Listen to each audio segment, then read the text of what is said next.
Errorless आणलेत सगळ्यांनी ना? एररलेस आणलेत का सगळ्यांनी? का नाही आणले? एका बेंचवर एक आहे का? इकडं ओम आणलेस का? विघ्नेश का नाही आणले? सांगितले होते की नाही काल? बघा, प्रोग्रेसिव्ह वेव्ह हा सेक्शन घ्यायचा कशातला? Waves and sound. टॉपिकचं नाव कोणतं? Waves and sound. Waves and साऊंडमध्ये पहिला जो सेक्शन आहे तो वेव्हचा सेक्शन आहे. इन जनरल सगळ्या waves.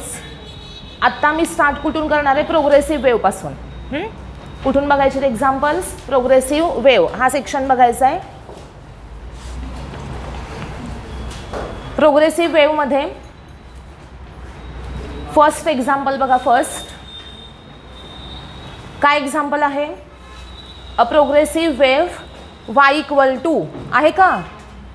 y equal to A sine kx minus omega t is reflected by a rigid wall at x equal to 0. तेच एक्झाम्पल आहे ना सगळ्यांच्याकडे?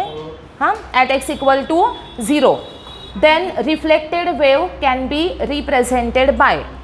काय सांगितले तुम्हाला? कोणती वेव्ह पास झालेली आहे? y equal to A sine kx minus omega t. काय आहे वेव्हचं equation? y equal to A sine kx minus omega t. हे वेव्हचं इक्वेशन आहे. आणि ही वेव्ह काय होते सांगितले तुम्हाला? रिफ्लेक्ट होते. कुठून रिफ्लेक्ट होते? एका रिजिड वॉलपासून रिफ्लेक्ट होते. बरोबर. रिजिड वॉल हे कसलं मीडियम आहे?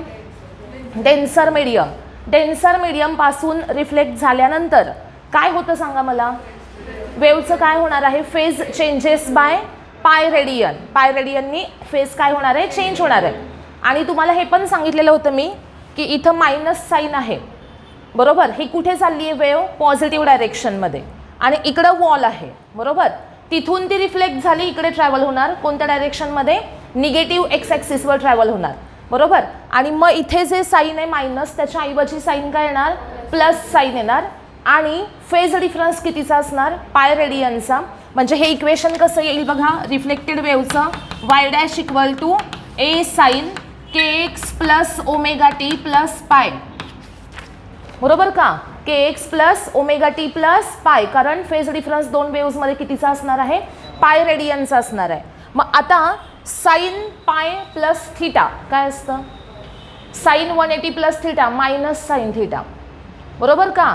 साइन 180 प्लस थीटा काय असतो? मायनस साइन थीटा असतो. म्हणजे इथे काय येणार? Minus A sine kx plus omega t. हे कळलं का सगळ्यांना? काय काय केलं? समजलंय ना? बघा, डायरेक्शन रिप्रेझेंट करण्यासाठी मायनसच्या ऐवजी इथे साइन काय आलं? प्लस आलं. आणि फेज डिफरन्स कितीचा आहे? प्लस अजून त्याच्यामध्ये पाय रेडियनचा. आणि त्याच्यामुळं हे kx प्लस ओमेगा टी आणि प्लस पुढे काय आलं? पाय आलं. साइन 180 प्लस थीटा हा काय असतो? Minus sine theta. आणि त्याच्यामुळे आन्सर काय आलं? Minus A sine kx plus omega t. Option कोणता आहे बघा त्याच्यात? डी.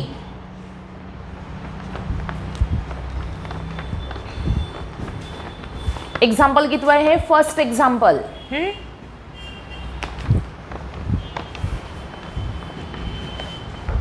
त्यानंतर सेकंड एक्झाम्पल घ्यायचं आहे. वाचा सेकंड एक्झाम्पल काय आहे? Two waves represented by following equations are travelling in the same medium. Equations काय आहेत बघा? y1 इक्वल टू काय इक्वेशन आहे? y1 इक्वल टू 5 साइन 2 पाय. y1 इज इक्वल टू काय आहे? 5 साइन 2 पाय. ब्रॅकेटमध्ये काय आहे? 75t minus 0.25x. त्यानंतर y2चं इक्वेशन काय आहे? 10 साइन 2 पाय. ब्रॅकेटमध्ये 150t आणि मायनस 0.50x असे दोन इक्वेशन्स आहेत. आणि तुम्हाला काय सांगितलं आहे? Intensity ratio I1 upon I2 of the two waves. दोन वेव्हचा तुम्हाला कोणता रेशो विचारलेला आहे? इंटेन्सिटीचा रेशो विचारला आहे. मला सांगा इंटेन्सिटी डिपेंड कुणावर असते? ॲम्प्लिट्यूडवर. म्हणजे इंटेन्सिटी प्रपोर्शनल टू काय असते? ए स्क्वेअर असते. बरोबर. आय प्रपोर्शनल टू काय असतं? ए स्क्वेअर. मग I1 अपॉन I2 केलं तर काय येणार? A1 square upon A2 square. A1 किती आहे? 5. A2 किती आहे? 10. म्हणजे काय येईल? 25 अपॉन 100. म्हणजे आन्सर काय असेल? 1/4.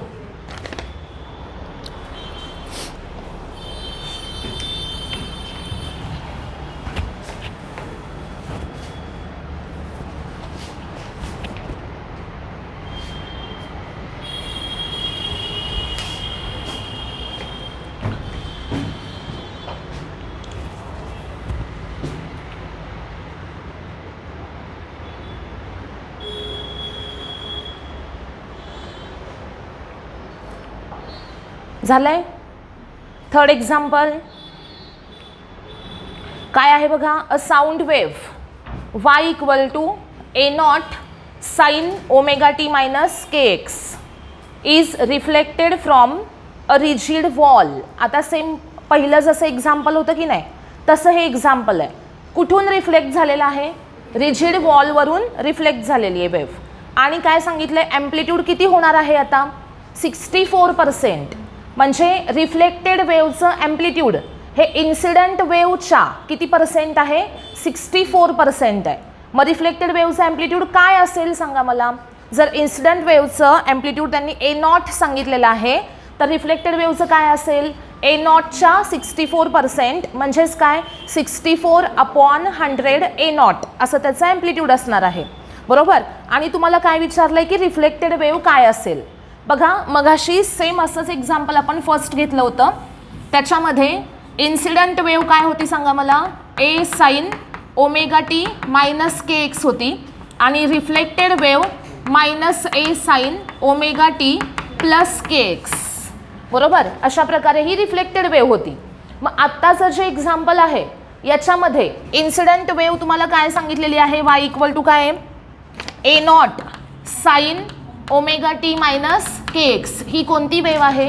इन्सिडंट वेव्ह आहे. रिफ्लेक्टेड वेव्हचं आपल्याला इक्वेशन विचारलं आहे. रिफ्लेक्टेड वेव्ह काय असणार? y' इक्वल टू काय येणार सांगा मला? ॲम्प्लिट्यूड किती झालं? 64% झालं A0च्या. म्हणजेच किती झालं? 64 अपॉन 100 A0 झालं. बरोबर. आता इथं साईन काय आलं पाहिजे? या इक्वेशनप्रमाणे मायनस साईन आलं पाहिजे. बरोबर. Minus 64 upon 100 A0. आणि पुढे ब्रॅकेटमध्ये साईन कोणतं आलं पाहिजे? प्लस साईन आलं पाहिजे. बरोबर. म्हणजे इथे काय येणार? Sign omega t plus KX. कळलं का सगळ्यांना?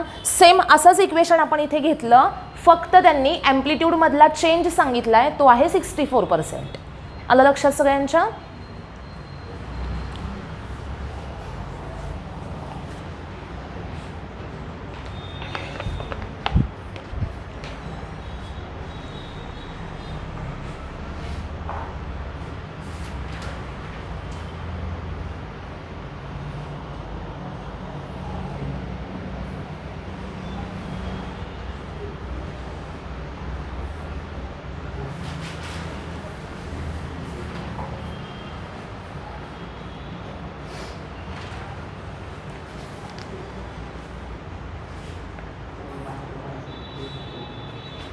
झालं. पुढचं एक्झाम्पल वाचा. Fourth example. इक्वेशन काय सांगितलंय बघा? y इक्वल टू 10 साइन पाय ब्रॅकेटमध्ये किती आहे? 0.01x मायनस 2t असं इक्वेशन आहे. तुम्हाला फ्रिक्वेन्सी विचारली आहे. लक्षात ठेवा, ज्या वेळेस आपल्याला फ्रिक्वेन्सी विचारली जाते तेव्हा कोणती टर्म कंपेअर करायची? टी सोबत असणारी टर्म कंपेअर करायची. म्हणजे ओमेगा असतं ना, टी सोबत कोण असतं? ओमेगा असतं. आणि एक्स सोबत कोण असतं? के असतो. बरोबर. एक्स सोबत कोण असतो? के. आणि टी सोबत कोण असतो? ओमेगा. केचा फॉर्म्युला काय असतो? 2π अपॉन लॅम्बडा. के म्हणजे काय असतं? 2π अपॉन लॅम्बडा असतं. म्हणजे ज्या वेळेस आपल्याला वेवलेंथ काढायची आहे त्यावेळेस एक्सच्या सोबतची टर्म कंपेअर करायची, आणि ज्या वेळेस आपल्याला फ्रिक्वेन्सी काढायची आहे तेव्हा टी सोबतची टर्म कंपेअर करायची. ओके. आता आपल्याला काय फाइंड आउट करायचं आहे?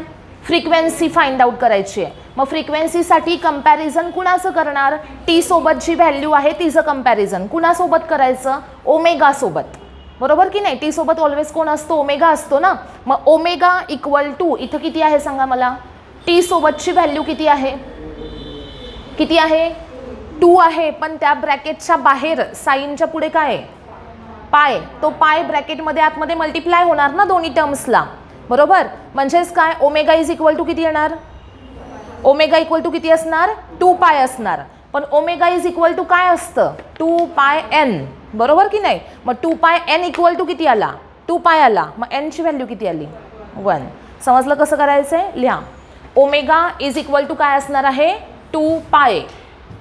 ओमेगा इक्वल टू 2 पाय. देअरफॉर ओमेगाच्या ऐवजी काय लिहायचं आता? 2 पाय एन. 2 पाय एन इक्वल टू 2 पाय. देअरफॉर एन इक्वल टू किती असेल? 1 हर्ट्ज. समजलं? जर या इक्वेशनमध्ये बघा, याच इक्वेशनमध्ये, याच एक्झाम्पलमध्ये लॅम्बडा विचारला असता तर त्याचं आन्सर किती आलं असतं? लॅम्बडा वेवलेंथ विचारली असती तर के सोबतची टर्म कम्पेअर करा बरं. काय येणार बघा? के इक्वल टू काय असणार? 0.01 एक्स, सॉरी 0.01 पाय. के इक्वल टू किती असणार इथे? या इक्वेशनमध्ये 0.01 पाय असणार. के म्हणजे काय असतं? 2 pi upon lambda is equal to काय आला? 0.01 पाय.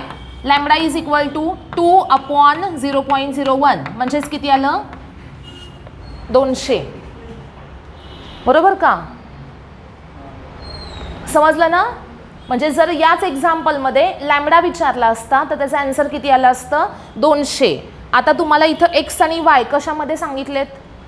सेंटीमीटर. म्हणजे हे 200 सुद्धा किती काय आले असते? सेंटीमीटर आले असते. 200 सेंटीमीटर. कळालं का? युनिट पण महत्त्वाचं असतं. 200 मीटर, 200 सेंटीमीटर असे दोन्ही ऑप्शन त्याच्यामध्ये असतात. त्याच्यामुळे युनिट कुठलं द्यायचं? जे तुम्हाला दिलेलं आहे एक्स आणि वायचं युनिट, ते युनिट इथं असणार लॅम्बडाला. ओके, समजलं example? Next. A wave travelling along x axis is described by equation y equal to काय इक्वेशन आहे बघा? 0.005 cos alpha x minus beta t. त्यानंतर इथे काय काय सांगितलं आहे? वेवलेंथ आणि टाईम पिरियड गिवन आहे. अल्फा आणि बीटा विचारलेले आहेत. y इक्वल टू काय आहे बघा? 0.005 cos alpha x minus beta t असं इक्वेशन आहे. 0.005 cos alpha x minus beta t. त्यानंतर लॅम्बडा गिवन आहे 0.08 मीटर. टाईम पिरियड गिवन आहे 2 सेकंद. आणि अल्फा आणि बीटा यांच्या तुम्हाला व्हॅल्यूज विचारलेल्या आहेत, बरोबर? आता मला सांगा काय केलं पाहिजे आपल्याला? कम्पेअर करायचं. कशासोबत कुणाला कम्पेअर करायचं? इथला अल्फा म्हणजे काय असणार आहे? के असणार आहे. आणि बीटा म्हणजे काय असणार आहे? ओमेगा असणार आहे, बरोबर? मग इथे काय येईल सांगा? अल्फा इज इक्वल टू काय असेल? के. के म्हणजेच काय असतो? 2 पाय अपॉन लॅम्बडा असतो. म्हणजे अल्फा इज इक्वल टू काय आला? 2 पाय अपॉन लॅम्बडा. मग आता 2 पाय आणि लॅम्बडा, लॅम्बडाची व्हॅल्यू माहिती आहे. हां, पायची व्हॅल्यू ऑप्शन्समध्ये तशीच आहे का? पाय तसंच ठेवायचं आहे इथे. 2 पाय अपॉन लॅम्बडा किती आहे बघा? 0.08. याचा आन्सर काढायचं. किती येते बघायचं. बघा, 2 पाय अपॉन 0.08 करा. म्हणजे हे किती आलं? 200 पाय अपॉन 8, बरोबर का? म्हणजेच किती आलं? 25 पाय. किती आलं आन्सर याचं? 25 पाय आन्सर आलं. कशाचं आन्सर मिळालं? हे अल्फाचं आन्सर मिळालं, बरोबर? आता ऑप्शन बघा बरं जरा. अल्फाची व्हॅल्यू 25 पाय असणारा एकच ऑप्शन त्याच्यामध्ये. त्याच्यामुळे इथं बीटा नाही काढला तरी चालतो, पण तरी पण आपण काढूयात बीटा. हां, बीटा कसा काढायचा? काय करायचं? बीटा इज इक्वल टू काय असणार? ओमेगा. आता ओमेगा आपल्याला टी दिलाय ना, म्हणजे ओमेगाची व्हॅल्यू काय टाकायची? 2 पाय अपॉन टी. म्हणजेच 2 पाय अपॉन 2. आन्सर किती? पाय. समजलं? या टॉपिकवरचे MCQs खूप इझी असतात, त्याच्यामुळे हा टॉपिक व्यवस्थित स्टडी करायचा आहे सगळ्यांनी. ऑसिलेशन्स आणि सुपरपोजिशन ऑफ वेव्स म्हणजे यातला वेव्स आणि साऊंड म्हणजे त्यातला कोणता आहे ऑसिलेशनसाठी सिंपल हार्मोनिक मोशन, वेव्स आणि साऊंड हे दोन्ही टॉपिक व्यवस्थित प्रिपेअर करायचे. झालंय. Next question 6. Which of the following equations represent a wave travelling along Y axis. आता बघा मी शिकवतानाच सांगितलेलं होतं हे की जर इक्वेशन आपण y इक्वल टू असं लिहिलं असेल तर वेव्ह चाललेली आहे एक्स ॲक्सिसवर, आणि जर इक्वेशनमध्ये आपण x इक्वल टू असं लिहिलं असेल तर ती वेव्ह चाललेली आहे वाय ॲक्सिसवर. लक्षात काय ठेवायचं, जर इथे y असेल तर वेव्ह एक्स ॲक्सिसवर चालली आहे आणि म्हणून इथे फंक्शन एक्सचं आहे. बरोबर. इथलं मधलं मायनस साईन काय इंडिकेट करेल, पॉझिटिव्ह एक्स डायरेक्शन. ओके. आता सपोज इक्वेशनमध्ये इथे एक्स लिहिला आहे, इथं वाय लिहिला आहे.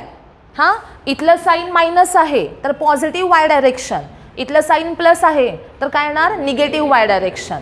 मग आता सगळे इक्वेशन्स बघा आणि कोणती वेव्ह ही वाय ॲक्सिसवर चालली आहे सांगा.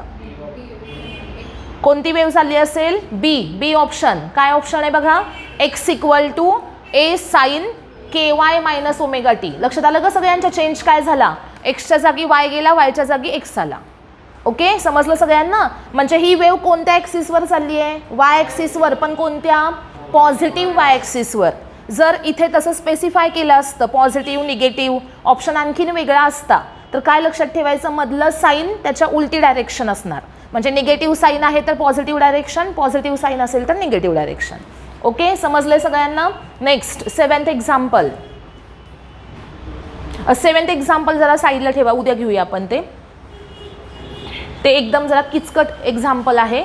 सुरुवातीलाच आत्ता ते घेतलं तर सगळं पुढचं अवघड वाटेल. हां, 8वं एक्झाम्पल घ्या. 8 number. 2 waves are given by y1 equal to a sine omega t minus k x, y2 equal to a cos omega t minus k x. सांगा फेज डिफरन्स कितीचा, एक साईन फंक्शन आहे, एक दुसरं कॉस फंक्शन आहे. Phase difference कितीचा असतो, ओम. कसं दिसना, तिथं दिसत नाही. काय सांगितलं, एक इक्वेशन काय आहे, y equal to a sine omega t minus k x. दुसरं इक्वेशन काय आहे, y2 equal to a cos omega t minus k x. एक साईन वेव्ह आहे, दुसरी कोसाईन वेव्ह आहे. दोघांच्या मध्ये फेज डिफरन्स हा कितीचा असणार, 90 डिग्रीचा असणार ना, π/2 रेडियन. त्यानंतर 9th एक्झाम्पल बघा. इक्वेशन y इक्वल टू काय दिलंय, 10⁻³ साईन पाय ब्रॅकेटमध्ये 3 × 10⁻⁶x आणि -9 × 10⁻14t. फ्रिक्वेन्सी विचारली आहे. क्वेश्चन सोपा आहे, फक्त व्हॅल्यूज मोठ्या मोठ्या आहेत. 10⁻³ साईन पाय 3 × 10⁻⁶x -9 × 10⁻14t असं एक्झाम्पल आहे. फ्रिक्वेन्सी विचारली आहे, कोणती टर्म कम्पेअर करायची, ओमेगा टी सोबत असणारी. बरोबर, म्हणजे ओमेगा इज इक्वल टू किती असणार, व्हॅल्यू सांगा आता. ओमेगा इक्वल टू व्हॅल्यू किती, 9 × 10⁻14 पाय. या पायला विसरायचं नाही. हां, पुढं ओमेगा विचारलंय काय, फ्रिक्वेन्सी. मग ओमेगाच्या ऐवजी 2πn टाकायचा. 2πn इक्वल टू 9 × 10⁻14 पाय. दोन्ही साईडचा पाय कॅन्सल. मग n इज इक्वल टू किती आला, 9/2 × 10⁻14. 9/2 म्हणजे 4.5 × 10⁻14 हर्ट्ज.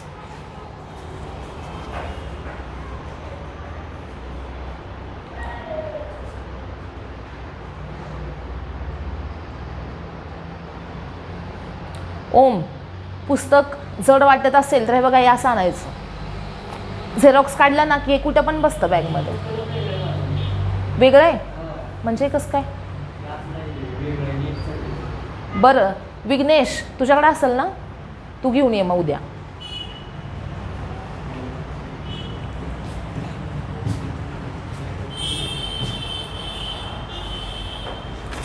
झालं. पुढं 10th एक्झाम्पल वाचा. A wave travelling in positive x direction with A equal to 0.2 metre has velocity of 360 metre per second. V दिलाय, लिहा व्ही इक्वल टू किती आहे 360 मीटर पर सेकंड. लॅम्बडा किती आहे, लॅम्बडा इक्वल टू 60 मीटर. आता तुम्हाला विचारलेलं आहे ॲम्प्लिट्यूड पण दिलं आहे बघा, ए इक्वल टू किती आहे 0.2 मीटर. आणि वेवचं इक्वेशन विचारलं आहे बघा. तुम्हाला सांगितलं होतं मी अशा प्रकारचा क्वेश्चन विचारला जातो की वेवचं इक्वेशन फाइंड आउट करा. आपल्याला दिलं आहे काय काय, ए दिला आहे, व्ही दिला आहे आणि लॅम्बडा दिला आहे. मग लॅम्बडा आणि व्ही एकत्र असणारं प्रोग्रेसिव्ह वेवचं इक्वेशन आठवलं पाहिजे. काय इक्वेशन आहे, ए sine 2 pi upon lambda into bracket v t minus x. आहे का बघा, आठवत आहे का, आहे का.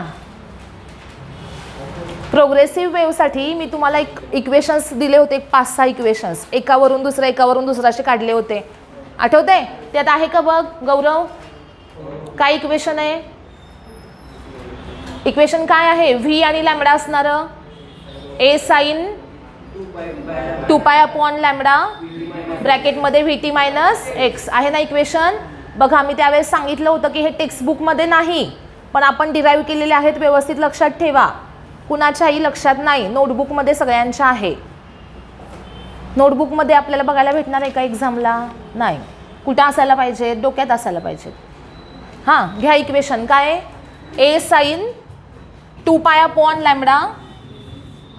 इक्वेशन कसं असणार हे, ए sine 2 pi upon lambda into bracket v t minus x.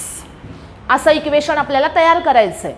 एची व्हॅल्यू किती सांगितली आहे, आता फक्त यात व्हॅल्यू टाकायच्या. ए किती 0.2 साइन 2 पाय लॅम्बडा किती आहे 60 ब्रॅकेटमध्ये व्ही किती आहे 360 इंटू टी मायनस एक्स. असं इक्वेशन दिसतंय का कुठं, नाही दिसत. काय केलं त्यांनी, 60ला आतमध्ये डिव्हाइड केलं आहे ब्रॅकेटमध्ये. काय करायचं मग पुढे, 0.2 साइन 2 पाय, हा जो 60 आहे हा इथं दोन्हीकडे डिव्हाइड करा. काय येईल मग 360 अपॉन 60 किती आला 6 आला, 60 मायनस एक्स अपॉन 60. कळलं का, ऑप्शन कोणता आला,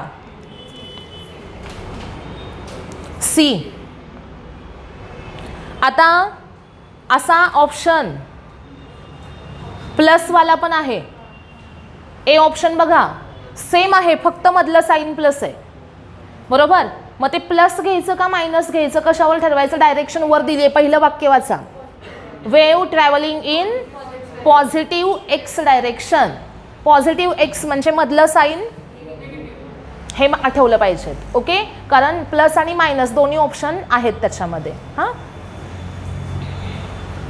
नेक्स्ट 11. काय लक्षात नसेल तरी काढू शकतो आपण डायरेक्ट मेन इक्वेशनवरनं, ओमेगा टी मायनस के एक्सवरनं. पण कसं आहे ना, जर आपल्याला हे इक्वेशन माहिती असेल तर आपलं काम इझी होणार आहे की नाही. आता हे इक्वेशन लक्षात ठेवायला अवघड आहेत का सांगा मला. एक 3-4च इक्वेशन आहेत ते मोजून. एक व्ही टी मायनस एक्सचं इक्वेशन आहे आणि हेच एक दुसरं एक इक्वेशन आहे जे आपण स्टेशनरी वेवसाठी घेतलं होतं. स्टेशनरी वेवचे इक्वेशन तयार केलं की नाही, त्यावेळेस एक इक्वेशन घेतलेलं होतं आपण, ते एक आहे काय, हां ते एक घेतलं होतं, ते दुसरं झालं. मेन इक्वेशन एक झालं आणि नुसतं टीचं इक्वेशन एक आणि एनचं असं काय काय आहेत. एक 4च इक्वेशन आहेत बघा, मोजून 4च इक्वेशन आहेत, व्यवस्थित लक्षात ठेवा ते. पुढचं 11 वाचा.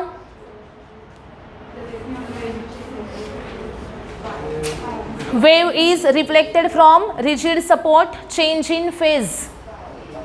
रिजिड सपोर्ट म्हणजे डेन्सर मीडियम. डेन्सर मीडियमला फेजचा चेंज किती पाय रेडियन आणि रेअरर मीडियमला नो फेज चेंज, फेजमध्ये चेंज होत नाही. Okay next 12.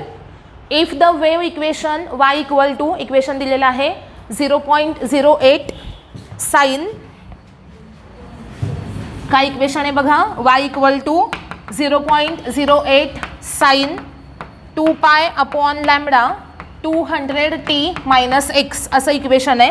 व्हेलॉसिटी विचारली आहे बघा. हे इक्वेशन पार्ट असेल तर डायरेक्ट सांगू शकता ना तुम्ही व्ही किती आहे. समजलं का लक्षात ठेवायचं इक्वेशन. बघा जर इक्वेशन हे तोंडपाठ असेल तुमचं तर ही टर्म म्हणजे व्ही आहे हे लगेच समजणार आहे तुम्हाला. म्हणजे व्हीची व्हॅल्यू किती आहे 200 मीटर पर सेकंड. झालं. नेक्स्ट 13 बघा. The phase difference between to waves represented. दोन वेव्स दिल्यात त्यांच्यातला तुम्हाला फेज डिफरन्स विचारलाय. त्यासाठी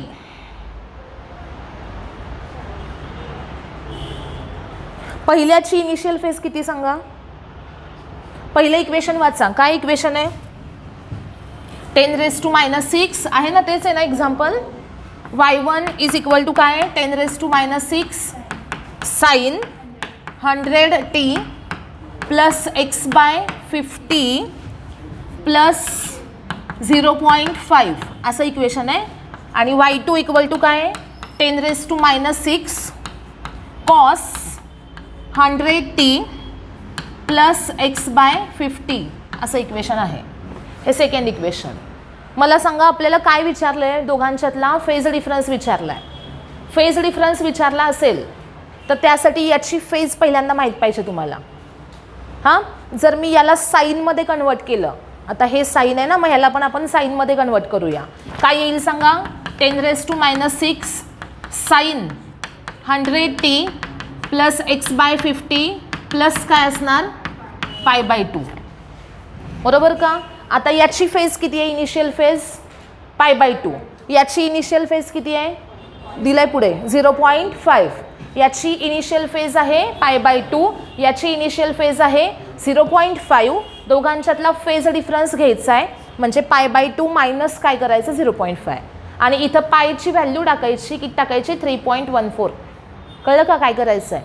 हां आता φ2 किती आहे π/2 आहे. π/2 म्हणजेच 3.14/2 म्हणजेच किती येणार 1.57.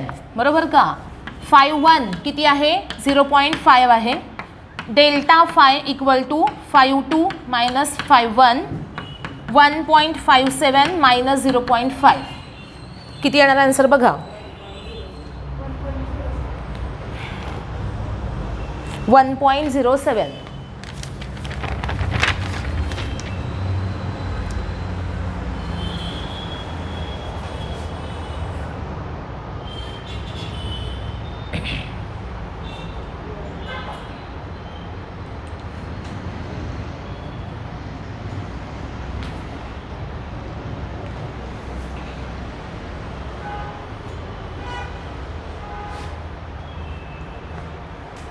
झालं.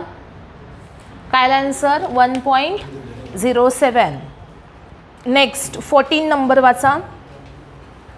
Equation of the wave travelling in string can be written as y equal to 3 cos पाय ब्रॅकेटमध्ये 100t मायनस x. वेवलेंथ विचारली आहे. वेवलेंथसाठी काय कम्पेअर करायचं एक्सच्या सोबतची व्हॅल्यू कम्पेअर करायची. बघा इक्वेशन असं आहे y इक्वल टू 3 cos पाय 100t मायनस x. मला सांगा इथं k ची व्हॅल्यू किती आहे. k इक्वल टू किती हा पाय इथं मल्टिप्लाय होणार म्हणजे k इक्वल टू किती असणार पाय असणार. k म्हणजेच 2π/λ इज इक्वल टू पाय. पाय कॅन्सल लॅम्बडाची व्हॅल्यू आली 2.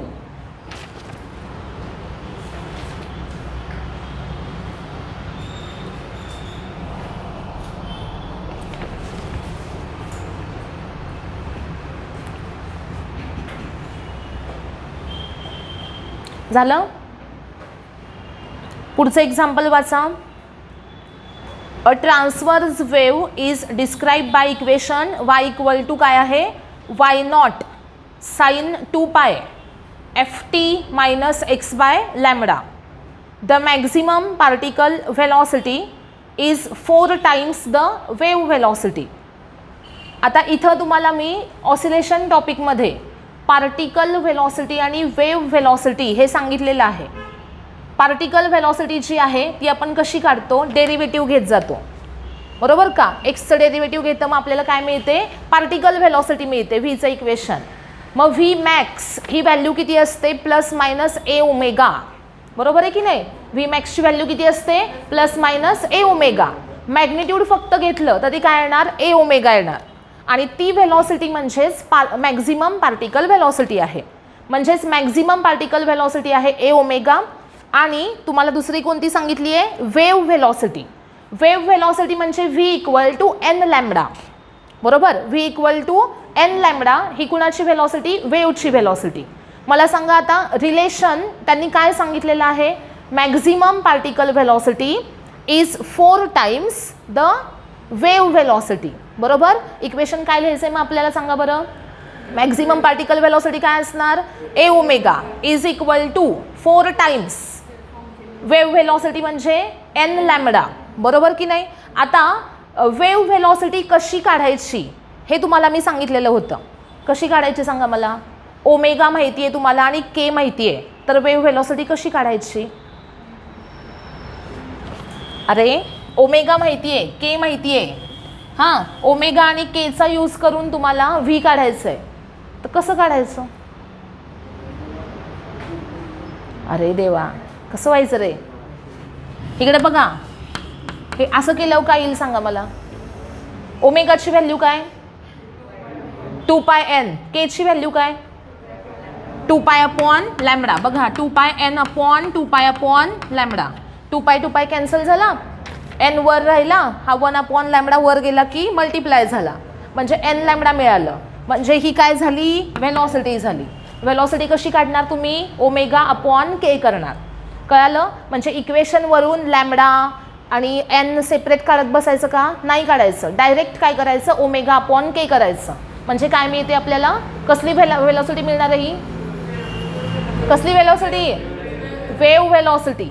आणि पार्टिकल व्हेलॉसिटी कशी काढायची, नाही डेरिव्हेटिव्ह घ्यायचा. आता मॅक्झिमम पार्टिकल व्हेलॉसिटी कशी काढायची, डायरेक्ट ए इंटू ओमेगा करायचं.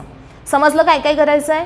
रिलेशन घ्या, काय सांगितलेलं आहे आपल्याला, maximum particle velocity is 4 times wave velocity. Maximum particle velocity असेल ए ओमेगा, 4 टाइम्स वेव्ह व्हेलॉसिटी कशी काढायची, ओमेगा अपॉन के. बरोबर. आता ओमेगा ओमेगा दोन्ही साईडला आहे, कॅन्सल झाला. बरोबर आहे का. मग काय आलं, ए इक्वल टू काय, 4 upon K.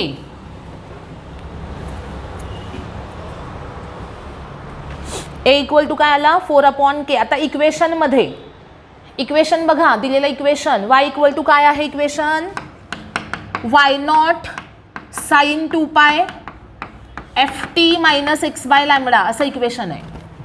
Y naught sine 2 pi f t minus x by lambda. Given इक्वेशनमध्ये ॲम्प्लिट्यूड किती आहे, A, y naught is equal to 4 upon k. K काय लिहायचा असतो, 2 pi upon lambda. 2 pi upon lambda कुठनं आला, के इथं के एक्स असतो ना. बरोबर, इथं के एक्स असतो. म्हणजे केची व्हॅल्यू ही इथं 1 अपॉन लॅम्बडा इंटू 2 पाय आहे. बरोबर, 2 पाय इंटू किती आहे, 1 अपॉन लॅम्बडा आहे. म्हणजे इथे आला 2 पाय अपॉन लॅम्बडा. समजलं. आता विचारलंय काय त्यांनी रे आपल्याला, लॅम्बडा विचारलाय. मग वाय नॉट इक्वल टू किती आला, 4 लॅम्बडा अपॉन 2 पाय. लॅम्बडा किती येतोय बघा, why not into pi upon 2. बरोबर, किती येणार, लॅम्बडाची व्हॅल्यू किती येणार, why not into pi upon 2.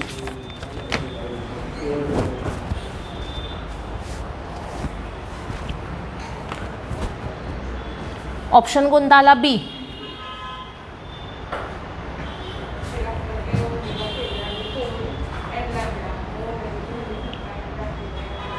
काय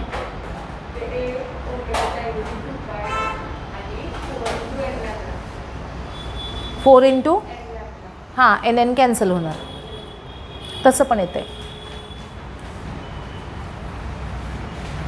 झालं. नेक्स्ट आता असंच एक एक्झाम्पल तुम्ही सोडवताय. 18 नंबरचं एक्झाम्पल आहे बघा. 18 नंबरचं एक्झाम्पल वाचा. काय सांगितलंय? y इक्वल टू काय इक्वेशन आहे बघा. y इक्वल टू इक्वेशन आहे a sin 2π ब्रॅकेटमध्ये bt मायनस सी एक्स असं इक्वेशन आहे.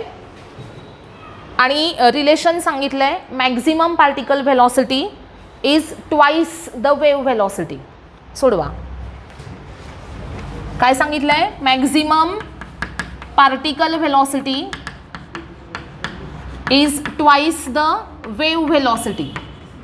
हे रिलेशन आहे आणि तुम्हाला काय करायचं आहे? कोणता ऑप्शन करेक्ट आहे ते शोधायचं आहे. सी इक्वल टू काय आन्सर येईल बघायचं. सी इक्वल टू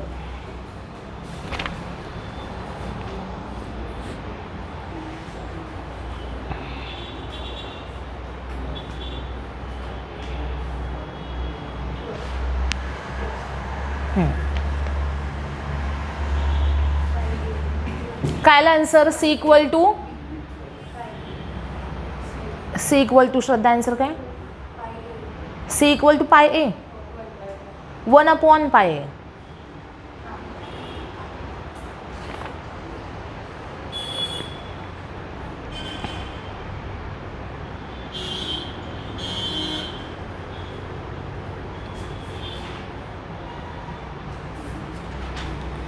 इकडं विश्वास जमलं का?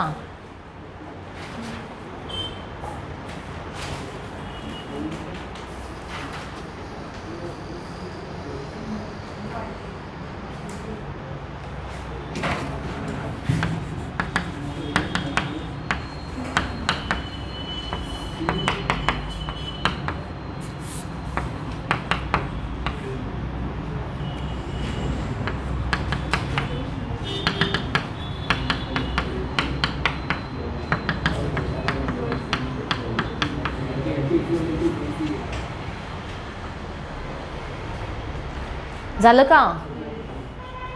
जमलं का? नसेल जमलं तर इथं लिहिलंय बघा सोल्युशन मी. सेम तसंच सोडवायचंय, काही चेंज नाहीये. झालं?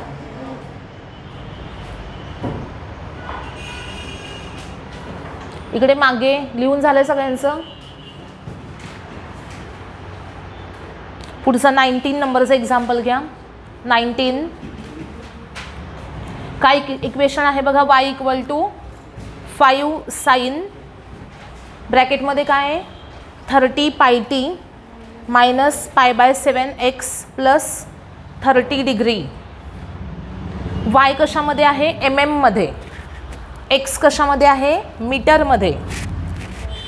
पुढे काय सांगितलं आहे? Phase difference between two vibrating particles having path difference 3.5 metre. Path difference आपल्याला गिव्हन आहे. फेज डिफरन्स काढायचा आहे. मला सांगा पाथ डिफरन्सवरून फेज डिफरन्स काढण्यासाठी रिलेशन काय? फेज डिफरन्स आणि पाथ डिफरन्स यांचं रिलेशन काय?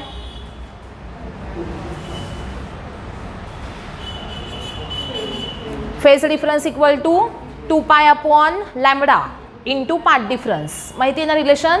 लिहा. Phase difference equal to 2π/λ into path difference. आता त्यातला पाथ डिफरन्स आपल्याला गिव्हन आहे बरोबर का? पाथ डिफरन्स गिव्हन आहे. मग काय माहिती नाही आपल्याला त्यातला? लॅम्बडा माहिती नाही आहे. मग तो लॅम्बडा कुठून शोधायचा? इक्वेशनवरून. लॅम्बडा किती येईल सांगा मला? 2π/λ इक्वल टू π/7 बरोबर का? केची व्हॅल्यू किती आहे? के π/7 आहे. म्हणजे 2π/λ इक्वल टू π/7 आला. पाय कॅन्सल. लॅम्बडा इक्वल टू किती आला? 14 आला. लॅम्बडा आला 14. आता आपल्याला फेज डिफरन्स काढायचा आहे. 2π/λ इंटू काय करायचं आहे आपल्याला पुढे? Path difference. 2π/14 into path difference आहे 3.4 ना 3.5. काय ते बघा आन्सर. आता हे 3.5 इंटू 2 म्हणजे 7 7/14 म्हणजे 1/2 म्हणजे π/2 आन्सर आलं. किती आलं आन्सर? π/2.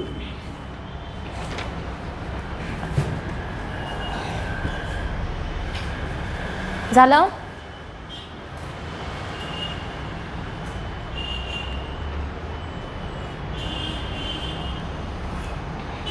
पुढे 20 नंबर वाचा. y इक्वल टू काय? 8 sin 2π ब्रॅकेटमध्ये 0.1x minus 2t. Phase difference विचारलेला आहे. पाथ डिफरन्स दिला आहे. पाथ डिफरन्स किती आहे? 2 सेंटीमीटर. सोडवा. सेम असंच एक्झाम्पल आहे.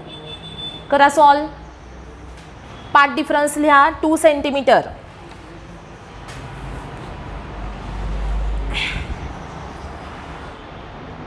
पाथ डिफरन्स आहे 2 सेंटीमीटर. के इक्वल टू किती? के किती आहे? 2π इंटू 0.1 म्हणजे 0.2π. त्याच्यावरून लॅम्बडा काढा.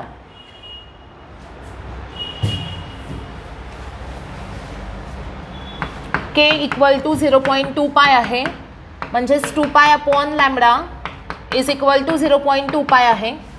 याच्यावरून लॅम्बडाची व्हॅल्यू किती येते? 10 ना. 10 युनिट काय असणार ह्याला? सेंटीमीटर. लॅम्बडा आहे 10 सेंटीमीटर. का सेंटीमीटर घेतलं? कारण त्यांनी दिलंय एक्स आणि वाय कशामध्ये? सेंटीमीटरमध्ये आहेत. लॅम्बडा आला 10 सेंटीमीटर. आता फाइंड आउट करायचं आहे delta phi equal to 2π/λ into path difference. 2π/10 into 2. किती आलं हे? π/5 ना. सॉरी 2π/5. 2π/5 म्हणजे डिग्रीमध्ये काढा किती? 2 इंटू 180/5 360/5 किती आलं? 72. झालं? 72 डिग्री आलं का आन्सर सगळ्यांचं? नेक्स्ट 21 पासून 27 पर्यंतचे एक्झाम्पल होमवर्कला घ्यायचे.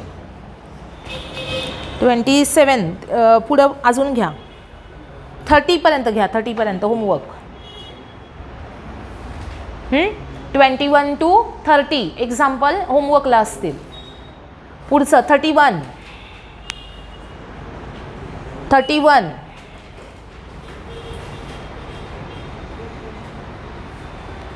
इक्वेशन लिहा. y इक्वल टू काय इक्वेशन आहे? 8 sin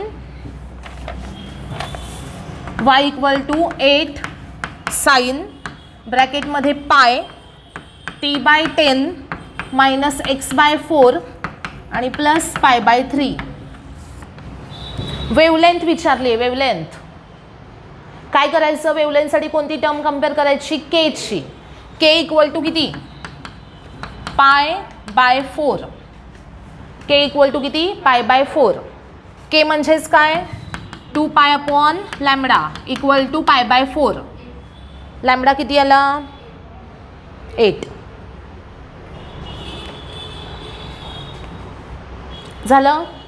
पुढचं 32 वाचा. y equal to 5 sin π/2 100t minus x.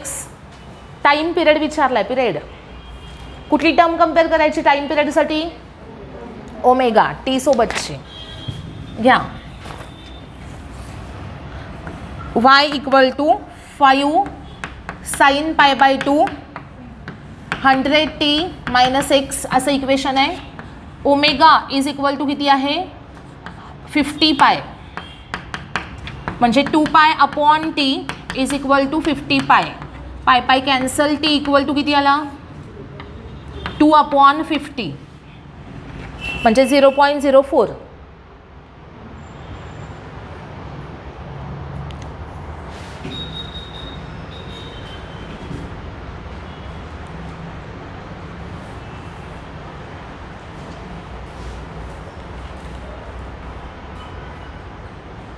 झालं. नेक्स्ट हे करा बरं सॉल्व. 33 नंबर लिहा इक्वेशन. y इक्वल टू किती आहे 0.001 साइन 33 नंबरचं example. y equal to 0.01001 sine 100t + x. आणि याच्यामध्ये वेगवेगळे ऑप्शन्स आहेत. फर्स्ट ऑप्शनमध्ये फ्रिक्वेन्सी सांगितली आहे, सेकंड ऑप्शनमध्ये वेवलेंथ सांगितली आहे, थर्ड ऑप्शनमध्ये व्हेलॉसिटी आणि फोर्थमध्ये पण व्हेलॉसिटी सांगितली आहे. मग आपल्याला काय केलं पाहिजे, सगळंच काढलं पाहिजे. व्हेलॉसिटी, फ्रिक्वेन्सी, वेवलेंथ आणि मग ऑप्शन कोणता आहे तो सिलेक्ट करायचा. कळालं. पहिल्यांदा फाइंड आउट करा फ्रिक्वेन्सी. फ्रिक्वेन्सीसाठी ओमेगा इज इक्वल टू किती आहे 100, 2π n इज इक्वल टू किती 100, n इज इक्वल टू किती आला 100/2π म्हणजेच 50/π. फ्रिक्वेन्सी किती मिळाली 50/π. पहिला ऑप्शन वाचा. फ्रिक्वेन्सी किती सांगितली त्यांनी पहिल्या ऑप्शनमध्ये 100/π सांगितलं आहे. मग पहिला करेक्ट आहे का ऑप्शन? नाही. फ्रिक्वेन्सी आली किती आपली 50/π. त्यांनी दिली आहे किती 100/π म्हणजे पहिला ऑप्शन रॉंग आहे. त्यानंतर आता वेवलेंथ फाइंड आउट करा. वेवलेंथ. वेवलेंथसाठी लॅम्बडा 2π/λ इज इक्वल टू 1. बरोबर का. केची व्हॅल्यू किती आहे इथं 1 आहे. मग 2π/λ इक्वल टू 1 आला. मग लॅम्बडा इक्वल टू किती आला 2π. वेवलेंथ आहे 2π. त्यांनी वेवलेंथ किती सांगितलेली आहे 1 मीटर सांगितली आहे. करेक्ट आहे का? नाही. वेवलेंथ किती येते 2π येते. म्हणजे पहिले दोन्ही ऑप्शन रॉंग आहेत. मग आता आपल्याला फाइंड आउट काय केली पाहिजे व्हेलॉसिटी. व्हेलॉसिटी कशी काढायची असते v equal to n lambda. n किती आहे 50/π. वेवलेंथ किती आहे 2π. पाय कॅन्सल. आन्सर किती आलं 100 मीटर/सेकंद. बरोबर का. ऑप्शन कोणता आला मग डी. वेलॉसिटी v किती आहे 100 मीटर/सेकंद आणि डायरेक्शन कोणती -x. झालं. पुढचं आता ह्याचा आन्सर सांगता आलं पाहिजे. याच्यासाठी थेरी व्यवस्थित क्लिअर पाहिजे तुमची. बघा असे एक्झाम्पल सॉल्व होतात पण मार्क जातात कुठे थेरॉटिकल एक्झाम्पलमध्ये. त्यासाठी आपल्या कन्सेप्ट क्लिअर असाव्या लागतात. वाचा एक्झाम्पल ते 34 वाचा गौरव. 34 नंबरचं एक्झाम्पल वाचायचं आहे. With propagation of longitudinal wave through a material medium the quantities transmitted in the propagation direction. जेव्हा मीडियममधनं वेव्ह पास होते त्यावेळेस काय पास होते ॲक्च्युली एनर्जी. फक्त एनर्जी. स्टेटमेंट आठवा मी सांगितलेलं. काय सांगितलेलं एनर्जी पास होते, मोमेंटम पास होतं पण मॅटर ट्रान्सफर होत नाही असं स्टेटमेंट सांगितलेलं मी. बघा त्या दिवशीचं लेक्चर बघा पाहिजे तर. काय आहे एनर्जी आणि मोमेंटम या दोघांचं प्रोपॅगेशन होतं पण तिथे मॅटरचं म्हणजेच मासचं प्रोपॅगेशन होत नाही. मॅटर ट्रान्सफर होत नाही म्हणजेच काय तर मास ट्रान्सफर नाही होत. बरोबर. मग ऑप्शन कोणता येणार यातला एनर्जी पण आणि मोमेंटम दोन्ही पण ट्रान्सफर होतात म्हणजे कोणतं ऑप्शन डी. आता इथे आपण कुठे फसू शकतो आपण फक्त एनर्जी लिहू शकतो. बरोबर की नाही. म्हणजे यातला आपण कोणता ऑप्शन सिलेक्ट केला असता आता एनर्जी प्रोपॅगेट केली जाते म्हणून बी केला असता. बरोबर. आता मास केलं जात नाही हे आपल्याला माहिती आहे. मग एनर्जी आणि मोमेंटम ह्यात कन्फ्युजन झालं असतं आणि फक्त एनर्जीला टिक मार्क झालं असतं तरी चुकलं असतं. मोमेंटम कॉन्स्टंट राहतं through out the motion. External force 0 ते कन्झर्वेशन ऑफ मोमेंटम. बरोबर का. त्या लॉनुसार इथं काय होतं मोमेंटम कॉन्स्टंट राहतं.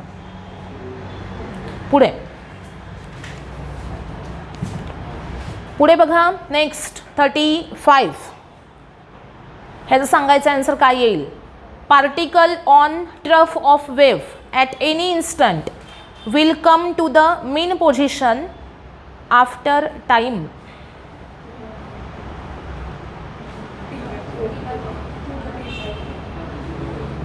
ट्रफचा पार्टिकल मीनला येणार आहे म्हणजे हे बघा अशी वेव्ह आहे ना इथला पार्टिकल इथं येण्यासाठी हा टाइम पिरियड विचारलाय. हा किती असणार? T/4. कळालं? Next, which of the following equations represent a wave?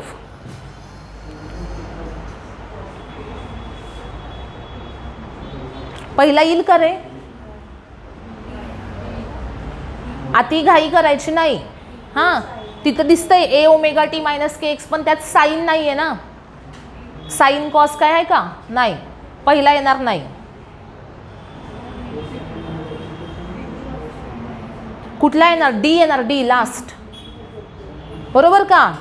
त्यातला ओमेगा म्हणजे ए आहे, के म्हणजे बी आहे आणि सी रिप्रेझेंट करतो इनिशियल फेज. बरोबर की नाही? मग इक्वेशन कोणतं येईल? y = a sin omega at - bx + c. Okay, त्यानंतर नेक्स्ट हे सॉल्व करा. चला, फ्रिक्वेन्सी फाइंड आउट करा. इक्वेशन दिलंय y = किती आहे? 100 sin पाय. 37 नंबरचं एक्झाम्पल. 37 y = 100 sin पाय 0.04. हे झेड आहे. झेड म्हणजे इथं एक्सच्या ऐवजी त्यांनी झेड टाकलाय. हां, आणि मायनस काय दिलाय? 2t. फ्रिक्वेन्सी विचारली आहे. फ्रिक्वेन्सीसाठी काय कम्पेअर करायचं तेवढंच बघायचं फक्त. काय कम्पेअर करायचं? हा 2π. हां, म्हणजे ओमेगा = किती आला? 2π. 2π n = 2π. आन्सर किती आलं? 1. पुढचं सेम तसंच एक्झाम्पल आहे. 38 करा सॉल्व. 38 असे ओरली आन्सर सुटले पाहिजे, क्वेश्चन सुटले पाहिजेत. बघा, 100t आहे ना, म्हणजे 2π n = 100 आहे. बरोबर, म्हणजे n = किती आला? 100/2π म्हणजे किती आला? 50/π. ऑप्शन कोणता येणार मग? ए. बरोबर का? 38 नंबर आन्सर काय आलं? ए. 39 बघा, 39 वेवलेंथ विचारली आहे. कम्पेअर कोण करायचं? एक्स म्हणजे के. इक्वेशन आहे y = 0.0015 sin 62.4x + 316t असं इक्वेशन आहे. के = इथे आहे 62.4. 2π/λ = आहे 62.4. लॅम्बडा आला 2π/62.4. 2 × 3.14 करा डिवायडेड बाय 62.4.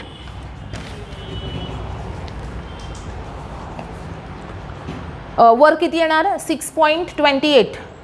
खाली किती आला? 62.4. बरोबर, किती येईल रे आन्सर? ॲप्रॉक्सिमेटली काढायचं. हे किती येणार इथे? 6.28/62.4. ॲप्रॉक्सिमेटली आन्सर किती असेल? 0.1. नेक्स्ट 40.